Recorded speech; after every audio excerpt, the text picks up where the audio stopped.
Hello दोस्तों, एक बार फिर से आप सभी का स्वागत है। आज अपने बात करेंगे विद्युतिक पदार्थ जो पीछे चैप्टर हो गया है, उनके जो क्वेश्चन किस टाइप के रहते हैं उसके बारे में बात करेंगे। इसमें अपने चालक, अचालक और अर्धचालक उनसे रिलेटेड जो क्वेश्चन रहते हैं एग्जाम टाइम में, उनके बारे में अपने बात करेंगे। तो सबसे पहले जो पीछे अपने वीडियो की थी क्वेश्चन वाली, उसमें जो परमाणु संरचना के बारे में या परमाणु के बारे में जो क्वेश्चन थे जो आपको करवाए थे, उनमें से एक क्वेश्चन है जो आपको कमेंट बॉक्स में उसका उत्तर देना है। तो किसी परमाणु के अंतिम कक्षा के जो इलेक्ट्रॉन होते हैं उनको क्या बोलते हैं, इस क्वेश्चन का उत्तर आपने कमेंट बॉक्स में देना है। और इस वीडियो के जो क्वेश्चन हैं उनकी अपने शुरुआत करते हैं। तो चालक और अचालक और अर्धचालक से रिलेटेड जितने भी क्वेश्चन हैं उनके बारे में अपने इसमें डिस्कस करेंगे। तो सबसे पहला क्वेश्चन है, सिरोपुरी लाइन व मशीनों की अर्थिंग में प्रयोग किया जाता है। जो अपने मशीनें हैं या फिर जो अपने लाइनें हैं, सिरोपुरी लाइनें जिसको बोलते हैं, अपने जो खंबे वगैरह या 11 kV या 33 kV की जो लाइनें हैं, उनमें अपने अर्थिंग के लिए क्या यूज़ करते हैं, अर्थिंग के लिए कौन सी वायर यूज़ करते हैं, वो पूछा है इसने। तो इसमें ऑप्शन है GI वायर, स्टील वायर या कास्ट आयरन या PVC। इनमें से अपने अर्थिंग के लिए किसका यूज़ करते हैं? इसमें अपने GI वायर का यूज़ करते हैं। GI वायर का क्या है? गैल्वेनाइज्ड आयरन, मतलब कि जो लोहे की तार है उसमें क्या है, जस्ते की पर चढ़ा के इसको अपने गैल्वेनाइज करते हैं। जस्ते की पर चढ़ाना क्या कहलाता है? गैल्वेनाइज। इससे क्या होता है, उसमें जंग नहीं लगती। ठीक है, तो अपने अर्थिंग में किसका यूज़ करते हैं? GI का यूज़ करते हैं। अगला क्वेश्चन है, चालक पदार्थों की चालकता मापी जाती है। जो अपने चालक पदार्थ हैं उनकी चालकता किस में मापते हैं? तो महो में मापते हैं, ओम मीटर में मापते हैं, ओम में मापते हैं या फिर ओम प्रति मीटर में मापते हैं। ठीक है, तो अपने जो चालकता है उसको अपने किस में मापते हैं? महो में। इसका ये सिंबल है, महो का सिंबल ये होता है। ठीक है, और इसका एक मात्रक और भी है, वो क्या है? साइमन। चालकता का मात्रक वैसे साइमन है, ठीक है, और महो भी है, दोनों ही चालक है। ये क्या है? प्रतिरोध का उल्टा होता है। मतलब चालकता है या फिर जो धारा प्रवाह में रुकावट पैदा करता है उसको क्या बोलते हैं? प्रतिरोध। ये क्या है? ये मतलब उसको सुगमता देती है, धारा को बहने में आसान रास्ता प्रदान करता है। तो इसका उल्टा है, ये विरोध करता है और ये उसको जाने देता है। तो ये इसका उल्टा है, ये ओम और ये महो। तो चालकता की इकाई क्या है? महो। ये है प्रतिरोध की इकाई। आगे बात करते हैं, पदार्थ आवर्त सारणी। जो पदार्थों की आवर्त सारणी है उसके अनुसार संयोजी कक्षा में परमाणु के संयोजी कक्षा में इलेक्ट्रॉन की संख्या होती है। जो चालक पदार्थ है अपने, उनके जो अंतिम कक्षा में इलेक्ट्रॉन की संख्या होती है, वो पूछ रहा है भी जो चालक पदार्थ है उनके अंतिम कक्षा में इलेक्ट्रॉन की संख्या कितनी होती है। तो अपने जो पिछला चैप्टर किया था उसके अंदर बात की थी, चालक या अचालक जो परमाणु संरचना किस प्रकार से अपने जो इलेक्ट्रॉन है अवस्थित करते हैं परमाणु की जो कक्षाओं में, उसी आधार पे अपने चालक, अचालक और अर्धचालक बांटे थे। तो चालक की अंतिम कक्षा में कितने इलेक्ट्रॉन होते हैं? 1, 2 या फिर 3। तो इसमें 4 दे रखा है, 4 से कम, 4 से ज़्यादा, ये ऑप्शन दे रखे हैं। तो जो 4 से कम ऑप्शन है वो सही है अपना। जो चालक पदार्थ होते हैं उनकी अंतिम कक्षा में कितने इलेक्ट्रॉन होते हैं? 4 से कम होते हैं। ठीक है, और जो अर्धचालक है उनमें 4 फिक्स होते हैं, 4 इलेक्ट्रॉन होते हैं। ये क्या कहलाते हैं? अर्धचालक।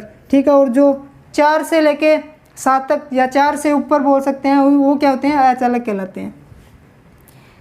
अगला क्वेश्चन है जी, चालक पदार्थों में मानक चालक माना जाता है। ये क्वेश्चन थोड़ा ध्यान से पढ़ने वाला है। जो चालक पदार्थ है, स्टैंडर्ड चालक पूछा है इसने। तो इसमें चांदी दे रखा है, ठीक है, और तांबा भी दे रखा है, दोनों दे रखे हैं। तो अपने स्टैंडर्ड चालक किसको मानते हैं? तो तांबा को मानते हैं। जो तांबा है अपना वो स्टैंडर्ड चालक मानते हैं। ठीक है, मानक चालक किसको मानते हैं? अपने सबसे ज़्यादा यूज़ किसका करते हैं? तो इसका करते हैं। चांदी क्या है? चांदी सबसे अच्छा चालक मानते हैं। जो चांदी है वो अपने सबसे अच्छा चालक पूछे तो अपने क्या होगा? चांदी होगा सही। अगर मानक पूछ ले, मानक चालक कौन सा है या स्टैंडर्ड चालक कौन सा है, तो अपने तांबा ही करेंगे। ठीक है, तो इस क्वेश्चन में आपने कन्फ्यूज़ नहीं होना है कि सबसे अच्छा चालक है और मानक चालक कौन सा है। तो अपने अच्छा चालक पढ़ते हैं, सबसे अच्छा चालक चांदी है। ठीक है, तो थोड़ा कंफ्यूज हो जाता है। अभी स्टैंडर्ड दे देगा नाम तो तांबे का पूछ रहा है स्टैंडर्ड में। ठीक है, कहीं आ जाए स्टैंडर्ड चालक का तो उसमें तांबा ही होगा, चाहे सोना दे रखा है, चाहे चांदी दे रखा है, जो मर्जी दे रखा है। ठीक है, तो उसमें तांबा ही होगा। अगला क्वेश्चन है, स्विच होल्डर व सॉकेट टर्मिनल बने होते हैं। सॉकेट के टर्मिनल बने होते हैं। जो स्विच है जो होल्डर है अपने लैंप के होल्डर हो गए या फिर जो सॉकेट होते हैं वो किस धातु के बने होते हैं? तो जो सॉकेट है या होल्डर है वो किस धातु के होते हैं? पित्तल के बने होते हैं। ठीक है, जो सॉकेट वगैरह है या होल्डर है वो अपने पित्तल के बनाते हैं। ठीक है, उसके बाद है लोहा व इस्पात की चालकता तांबे की अपेक्षा होती है। जो लोहा है या इस्पात है उसकी चालकता पूछ रहा है, तांबे की अपेक्षा कितनी होती है। तो अपने कोई भी चालक है उसका निर्धारण किस आधार पे करते हैं? अपने तांबे की तुलना कर, तांबे से तुलना करके ही अपने उसकी चालकता निर्धारित करते हैं। मतलब कि तांबे को अपने एक मानते हैं हमेशा। ठीक है, तांबे को एक मान के इससे अपने कंपैरिजन करके बताते हैं इसकी चालकता कितनी है। ठीक है, तो इसने लोहे का पूछा है, तो लोहे की तांबे की अपेक्षा कितनी होती है? 1/8 गुना।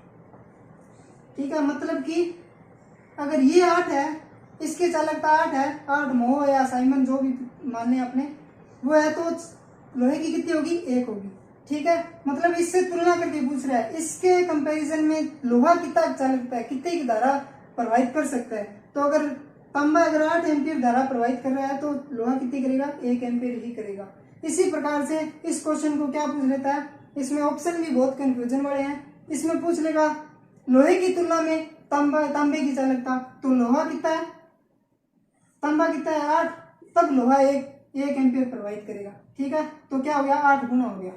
ठीक है, 8 गुना, मतलब कि अगर तांबे की तुलना करें तो 1/8 गुना लोहा चालकता देगा, और अगर लोहे की तुलना कर ले तो क्या होगा?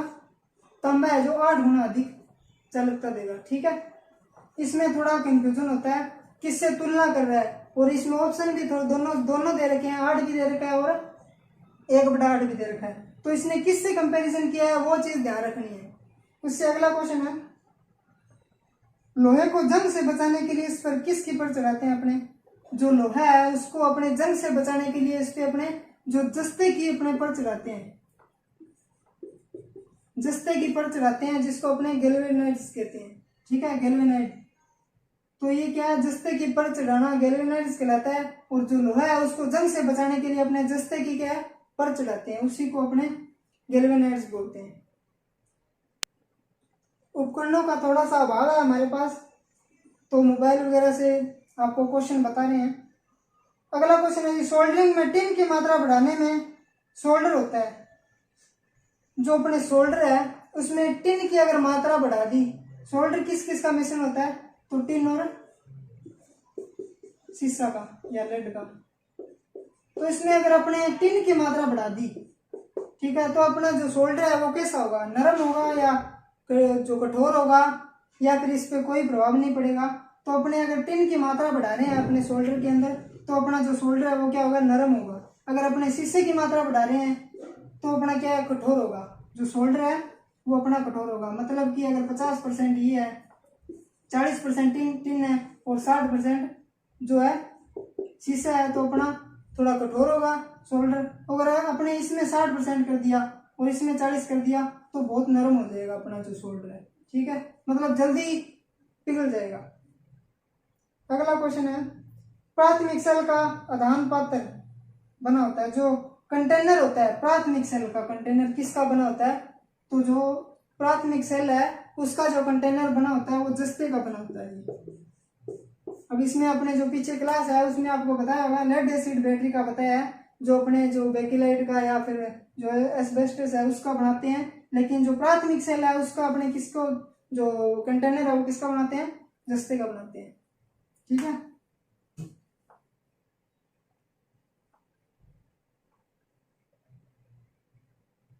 अगला क्वेश्चन है, शीशा उपयोग किया जाता है, जो लेड है वो कहाँ यूज करते हैं?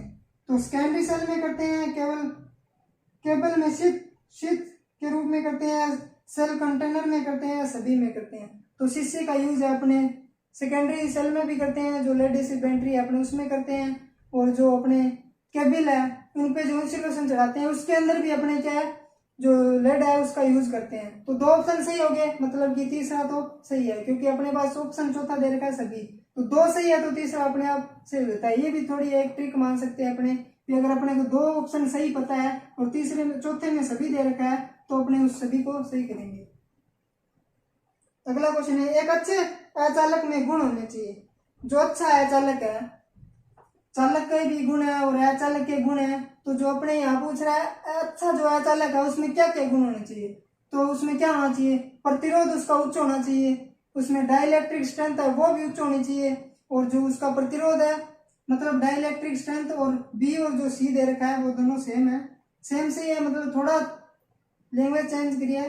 तीसरे में दे रखा है तापमान सहन योग्य, उच्च तापमान है वो सहन करने योग्य होना चाहिए, और डाइलेक्ट्रिक स्ट्रेंथ भी यही होती है मतलब कि कितनी सहन सीमा है उसकी, ठीक है। तो ये दोनों सेम से क्वेश्चन है। और जो उच्च प्रतिरोध भी होना चाहिए, अचालक अपना उसका प्रतिरोध क्या होना चाहिए, उच्च होना चाहिए, अगर कम है तो उसमें से धारा प्रवाहित होगी तो मतलब वो अचालक का काम नहीं कर रहा, वो चालक बन जाता है। तो इसमें क्या तीनों ऑप्शन सही है, तो अपने दे रखा चौथा सभी, तो इसमें क्या होगा सभी सही होगा। डाइलेक्ट्रिक स्ट्रेंथ है वो भी उच्च होनी चाहिए, वो तापमान सहने की जो क्षमता है वो भी उच्च होनी चाहिए, और जो उसका प्रतिरोध है वो भी उच्च होना चाहिए। ये थे अचालक के जो है गुण। उसके बाद है विद्युत चालकों के लिए किसी चालक पदार्थ की चालकता होती है, जो चालक पदार्थ है उसकी चालकता कैसी होती है। इसमें दे रखा है प्रतिरोध के समानुपाती, प्रतिरोध के विलोमानुपाती, या प्रतिरोध के वर्ग के विलोमानुपाती, या फिर शून्य। तो जो अपना प्रतिरोध है पीछे भी बात की थी, जो प्रतिरोध है वो क्या करता है, धारा में रुकावट पैदा करता है, और जो चालकता है वो क्या करती है, धारा में सुगमता प्रदान करती है। तो क्या होता है, ये इसका उल्टा होता है, मतलब प्रतिरोध का उल्टा, उल्टा मतलब विलोमानुपाती या व्युत्क्रमानुपाती। लैंग्वेज 2-3 वर्ड है जो आते हैं, ठीक है। तो जो चालकता है वो क्या होती है, प्रतिरोध की विलोमानुपाती होती है। उसके बाद है विद्युत जो ईएमएफ है उसकी इकाई क्या है, एसआई इकाई पूछ रहा है। तो इसमें ऑप्शन है वोल्ट है, एम्पियर है, प्रतिरोध है, या फिर वाट है। जो अपने विद्युत भागबल है उसकी इकाई वोल्ट होती है, ठीक है। विद्युत भागबल की इकाई क्या है, वोल्ट है। और ये क्या है, ईएमएफ की इकाई और वोल्ट की इकाई वैसे पूछ ले, जो टर्मिनल वोल्टेज है उसकी इकाई भी क्या है, वोल्ट ही होती है। एम्पियर है धारा की इकाई, जो ओम है प्रतिरोध की इकाई, और वाट दे रखा है वो क्या है, पावर की इकाई है। अगला क्वेश्चन है चालक पदार्थ वे होते हैं जिनमें प्रतिरोधकता, जो चालक पदार्थ है उनमें गुण पूछ रहा है। पीछे अपने बात की थी अचालकों की, उसमें क्या क्या गुण धर्म होते हैं, उसी प्रकार से इसमें इसके जो चालक पदार्थ है उनमें क्या क्या होता है वो पूछ रहा है। इसमें ऑप्शन दे रखा है प्रतिरोधकता निम्न हो, और दूसरा दे रखा है धारा प्रवाह आसानी से हो सके, और तीसरा दे रखा है इसमें क्या हो, मुक्त इलेक्ट्रॉन की संख्या क्या हो, अधिकतम हो। तो जो चालक पदार्थ होते हैं अपने उनमें क्या होता है, ये तीनों ही गुण होने जरूरी है। जो प्रतिरोधकता है वो निम्न होनी चाहिए, धारा प्रवाह क्या आसानी से हो सके, और तीसरा क्या है, मुक्त इलेक्ट्रॉन की संख्या क्या है, अधिकतम होनी चाहिए, तभी अपने उसको अपने स्टैंडर्ड चालक मानेंगे। उसके बाद अगला क्वेश्चन है निम्न में से प्रतिरोध वाले, निम्न में उच्च प्रतिरोध वाले चालक होते हैं। अब इसमें 3 दे रखे हैं, यूरेका, यूरेनियम, यूरेका, नाइक्रोम और मैग्नीन। इनमें से पूछ रहा है जो उच्च प्रतिरोध वाले चालक पूछ रहा है। अब तीनों ही चालक है, लेकिन अपने तीनों ही क्या, तीनों का ही प्रतिरोध क्या होता है, उच्च होता है, लेकिन अपने यूज़ क्या करते हैं, इनका विशेष प्रकार से इनका यूज़ करते हैं जहाँ विशेष अपने को जरूरत हो, जैसे किसी लैंप का फिलामेंट बनाना है, या फिर किसी का जो एलिमेंट बनाना है, जैसे हीटर हो गया, प्रेस हो गया, उसका एलिमेंट बनाना है तो यूज़ करते हैं। और जो अपने मैग्नीन है उसका यूज़ कहाँ करते हैं, तो मापक यंत्र पढ़ेंगे उसमें जो वोल्ट मीटर है उसकी रेंज बढ़ाने के लिए अपने मल्टीप्लायर के रूप में इसको यूज़ करते हैं मैग्नीन को। इसका मतलब इनको यूज़ कहाँ करते हैं, है ये चालक ही, लेकिन अपनों विशेष प्रकार से इनको अपने यूज़ करते हैं। नॉर्मली अपने यूज़ नहीं करते, जैसे कंडक्टर के रूप में यूज़ नहीं करते, वहाँ तांबा या फिर एल्यूमिनियम का यूज़ करते हैं अपने, ठीक है। उसके बाद अगला क्वेश्चन है किसी परमाणु की तीसरी कक्षा में अधिकतम इलेक्ट्रॉन की संख्या हो सकती है। तो अपने परमाणु संरचना की थी पिछले वाले चैप्टर में, तो उसमें ये पूछ रहा है जो परमाणु के जो तीसरी कक्षा है उसमें इलेक्ट्रॉन कितने अपने स्थापित कर सकते हैं। तो ये क्वेश्चन मैं उत्तर नहीं बताऊंगा, आप कमेंट बॉक्स में इसका उत्तर बताना। इसका मैं सूत्र बता देता हूँ आपको। इस सूत्र से अपने कितने इलेक्ट्रॉन जो तीसरी कक्षा परमाणु की उसमें अपने स्थापित कर सकते हैं वो पूछ रही है, ठीक है। तो आप कमेंट बॉक्स में इसका उत्तर देना। उसके बाद अगला क्वेश्चन है विद्युत का उत्तम चालक माना जाता है, जो विद्युत आ रहा है उसका उत्तम चालक पूछ रहा है। तो इसमें तांबा दे रखा है, एल्यूमिनियम दे रखा है, लोहा दे रखा है और नाइक्रोम दे रखा है। इसमें से सबसे उत्तम चालक पूछ रहा है। अब जो पीछे क्वेश्चन किया था भी स्टैंडर्ड चालक किया था आपने, स्टैंडर्ड चालक उसमें चांदी भी था, तांबा भी था, एल्यूमिनियम था, तो उसमें क्या था, स्टैंडर्ड चालक पूछा है तो आपने क्या दिया, तांबा बता दिया। इसमें सबसे उत्तम पूछ रहा है तो उत्तम इसमें ऑप्शन क्या है, एल्यूमिनियम है, लोहा है और जो तांबा दे रखा है, तो इसमें सबसे उत्तम कौन सा है, तांबा ही है। लेकिन अगर तांबा दे रखा है और लोहे की जगह अगर चांदी दे दिया तो अपने सबसे उत्तम या सबसे अच्छा चालक कौन मानेंगे, चांदी मानेंगे। ठीक है, तो ये दोनों क्वेश्चन में आप कन्फ्यूज नहीं होना, मतलब कि स्टैंडर्ड पूछ रहा है या उत्तम या सबसे अच्छा चालक पूछ रहा है। ठीक है, तो सबसे उत्तम पूछ ले तो अपने चांदी देंगे और अगर स्टैंडर्ड पूछ ले तो अपने तांबा करेंगे। अब इसमें चांदी था नहीं तो चांदी के बाद किसका करेंगे, तांबे का ही करेंगे। अगला क्वेश्चन है, फ्यूज तार किस सिद्धांत पे काम करती है। जो फ्यूज तार है या फ्यूज है अपने किस सिद्धांत पे काम करता है, तो फ्यूज तार है चुंबकीय सिद्धांत पे करता है या ऊष्मीय सिद्धांत पे करता है या लेंज के नियम के सिद्धांत पे काम करता है या रासायनिक सिद्धांत पे काम करता है। तो जो अपना फ्यूज है वो अपने ऊष्मीय सिद्धांत पे काम करता है। जो अपनी एमसीबी है या एमसीसीबी है वो किस सिद्धांत पे करती है, चुंबकीय सिद्धांत पे काम करती है। ठीक है, अब अपने ज़्यादातर फ्यूज का बहुत कम यूज़ हो गया है, अब एमसीबी वगैरह यूज़ करते हैं, एमसीबी या एमसीसीबी। तापमान बढ़ने पर अर्धचालक की चालकता, मतलब कि तापमान बढ़ा रहे हैं तो अर्धचालक है उसकी चालकता पे क्या प्रभाव पड़ेगा। तो अपने अगला चैप्टर पढ़ेंगे, उसमें पढ़ेंगे पीटीसी और एनटीसी, पॉजिटिव टेम्परेचर कोफिशिएंट और नेगेटिव टेम्परेचर कोफिशिएंट।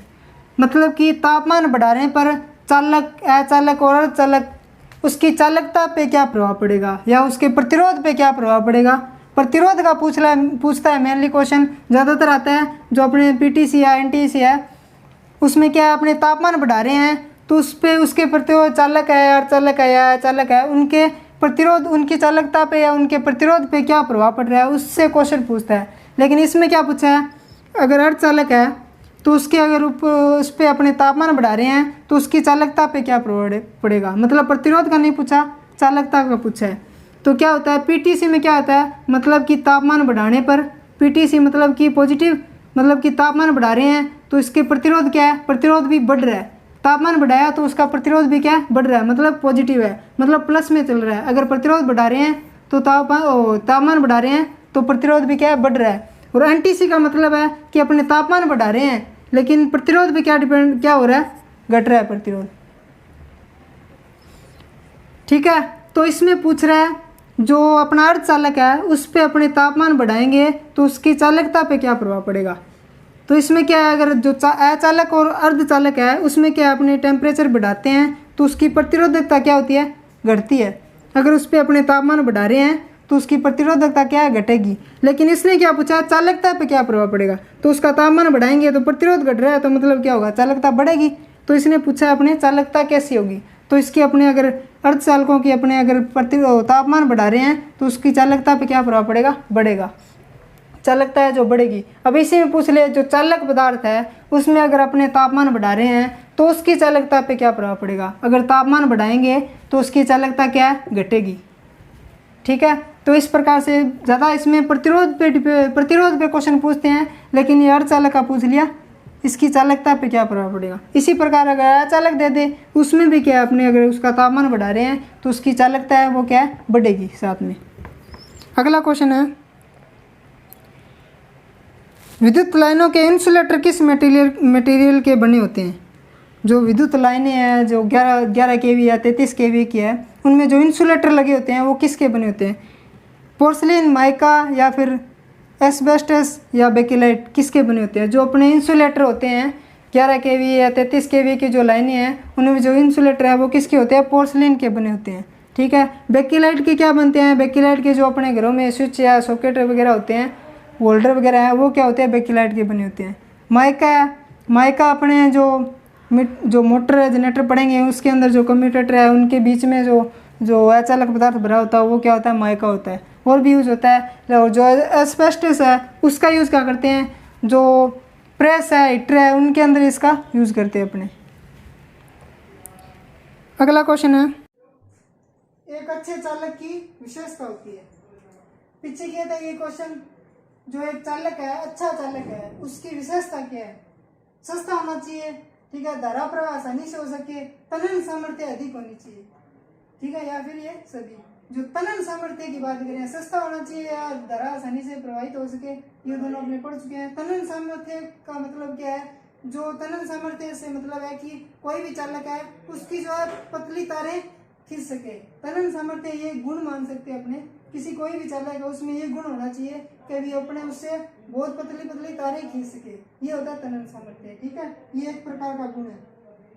अगला क्वेश्चन है, सिरोपरी लाइनों में प्रयोग किए जाते हैं। जो सिरोपरी लाइन है उसके अंदर अपने कौन सा चालक यूज करते हैं? कठोर लोहा चालक, नरम एल्यूमिनियम, नरम लोहा चालक या ACSR। तो जो सिरोपरी लाइनें हैं उनके अंदर अपने ACSR यूज करते हैं। अब ACSR है, PVC है, 2-3 फुल फॉर्म वाली आई है, तो वो अपने एक वीडियो बनाएंगे उसके अंदर सारी फुल फॉर्म करेंगे, ठीक है। अगला क्वेश्चन है, चांदी की प्रतिरोधकता 20 डिग्री सेल्सियस पर होती है।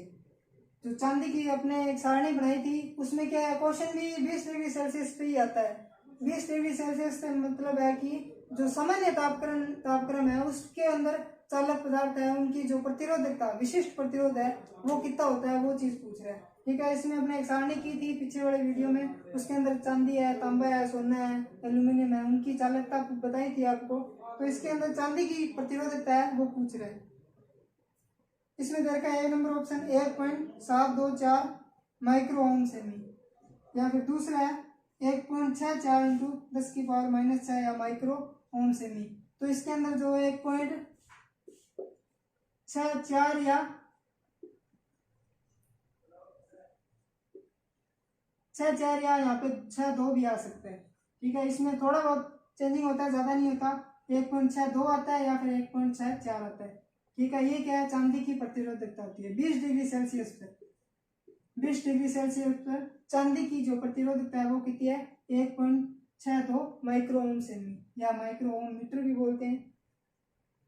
अगला क्वेश्चन है, चांदी का उपयोग किया जाता है, नॉर्मली बहुत कम यूज करते हैं अपने, लेकिन इसमें दे रखा है चांदी का यूज कहाँ करते हैं, ब्रशों में करते हैं, ऊर्जा मापी के दिक् परिवर्तकों में, या पुश बटन के कॉन्टेक्स्ट में, या फिर सभी में। जो चांदी का यूज है, जो पुश बटन है उनके जो कॉन्टेक्टर्स होते हैं उनमें अपने क्या है, चांदी का यूज करते हैं। बहुत कम यूज करते हैं, बहुत विशेष जगह पे चांदी का यूज करते हैं, क्योंकि महंगी है, कॉस्टली है, तो अपने जो विद्युतीय कार्यों में क्या है महंगी पड़ेगी, इसलिए अपने यूज नहीं करते। दूसरी बात, चोरियां भी होती है, तो इस कारण से इनका यूज है अपने नहीं करते। कुचालक पदार्थों के परमाणु की संयोजी कक्षा में इलेक्ट्रॉन की संख्या होती है। अब जी जो अचालक पदार्थ है उनके जो परमाणु के जो संयोजी कक्षा है या अंतिम कक्षा है उसके अंदर इलेक्ट्रॉन की संख्या होती है, वो कितनी होती है? तो अपने परमाणु संरचना की थी उसके अंदर बताया था, जो 4 से क्या है अधिक होती है। जो अचालक पदार्थ होते हैं उनमें अपने जो परमाणु की अंतिम कक्षा में इलेक्ट्रॉन की संख्या क्या होती है, 4 से अधिक होती है और 8 से कम होती है। और जो चालक है उसमें क्या होती है, 1, 2 या फिर 3, 4 से कम। और जो अर्धचालक होते हैं उनमें क्या होती है, फिक्स होती है 4। अगला क्वेश्चन है, सोल्डर करने में सबसे आसान धातु, अपने सोल्डरिंग करते हैं उसके अंदर सबसे आसान धातु कौन सी है जिस पे अपने सोल्डर कर सकते हैं? तो इसमें ऑप्शन दे रखा है एल्यूमिनियम, तांबा, लोहा और निकल। तो जो सबसे आसानी से जिस पे सोल्डर हो सकता है वो अपने तांबा मानते हैं। तो तांबा यूज़ करने का अपने चालक के रूप में सबसे ज़्यादा तांबा यूज़ करने का एक कारण ये भी होता है कि सोल्डर आसानी से हो सकता है, हो जाता है। मतलब कि कोई जोड़ वगैरह है उसको उस पर अपने उसको मजबूत करने के लिए क्या होता है, सोल्डर करते हैं, ठीक है। ये अगला चैप्टर पढ़ेंगे उसमें सोल्डरिंग करवाएंगे आपको। अगला क्वेश्चन है, एल्यूमिनियम की प्रतिरोधकता होती है, पीछे चांदी की पूछी थी, इसमें एल्यूमिनियम की पूछ ली। अब इसके अंदर चांदी, एल्यूमिनियम और तांबा तीनों का दे देता है, ठीक है। तो इसमें कंफ्यूज नहीं होना है, थोड़ा याद रखना है। जो एल्यूमिनियम की जो प्रतिरोधकता होती है वो कितनी होती है, 2.86 माइक्रो ओम सेमी या मीटर आता है, सेमी नहीं आता। एल्यूमिनियम की चालकता तांबे की अपेक्षा होती है। अब जैसे अपने लोहा और एल्यूमिनियम की जो कंपैरिजन किया था उसी प्रकार से तांबा और एल्यूमिनियम का कर रहा है। तो तांबे की अपेक्षा है क्या है, एल्यूमिनियम का पूछ रहा है चालकता कितनी होती है। तो अगर तांबा 100% है अगर 100% धारा प्रवाहित कर रहा है तो एल्यूमिनियम क्या करेगा, 60% ही प्रवाहित करेगा। मतलब अगर तांबा अपने धारा अपने 10 एम्पियर जा रही है और 10 के 10 ही प्रवाहित कर रहा है तो तांबा कितनी करेगा, उससे जो एल्यूमिनियम है, एल्यूमिनियम कितनी करेगा, 6 एम्पियर ही करेगा।